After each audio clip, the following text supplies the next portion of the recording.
Di masa pandemi COVID-19, banyak cara yang dilakukan masyarakat untuk tetap produktif.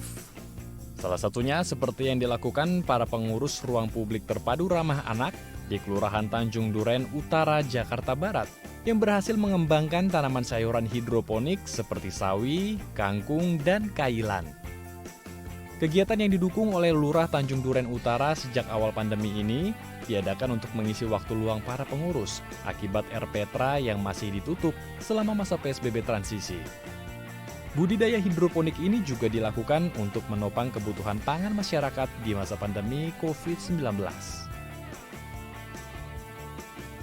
Bermula di bulan Februari, pimpinan DKI Jakarta menetapkan PSBB untuk seluruh elemen masyarakat, tidak terkecuali untuk para pengelola RPTRA. Sehingga para pengelola RPTRA pada saat itu melakukan kerja dari rumah, WFH. Nah, sambil kerja dari rumah, saya sampaikan kepada teman-teman pengelola RPTRA untuk berinovasi bagaimana caranya ketika di rumah pun kita bisa maksimal gitu.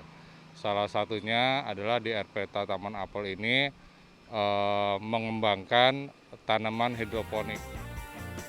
Fajar Ramadan, salah satu pengurus RPTRA Apel Tanjung Duren Utara, mengapresiasi program budidaya hidroponik yang diinisiasi oleh lurahnya yang selalu memberikan motivasi semangat dalam mengembangkan pengetahuan edukasi tanaman hidroponik.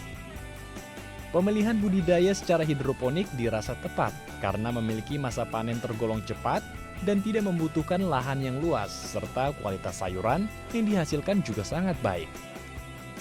Untuk sayuran hidroponik ini, kita itu melihat dengan kultur perkotaan yang nggak mungkin adanya sebidang tanah, kita menggunakan hidroponik sebagai media.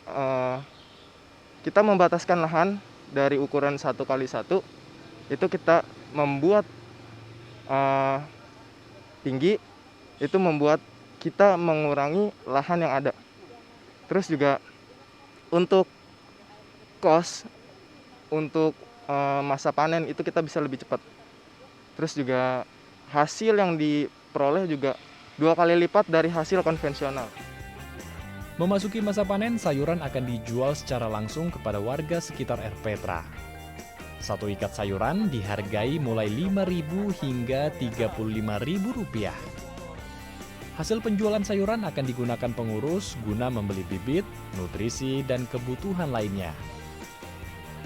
Lisa, salah satu warga, mengaku sengaja datang ke RPTRA untuk melihat kegiatan panen sekaligus juga membeli hasil pertanian hidroponik yang dihasilkan pengurus RPTRA. Kalau saya lihat kalau perbedaannya sih sebenarnya sama, cuman perbedaannya untuk di kita nih kan di RPTRA lebih kita bisa melihat cara menanamnya dari hidroponik, dari mensemai.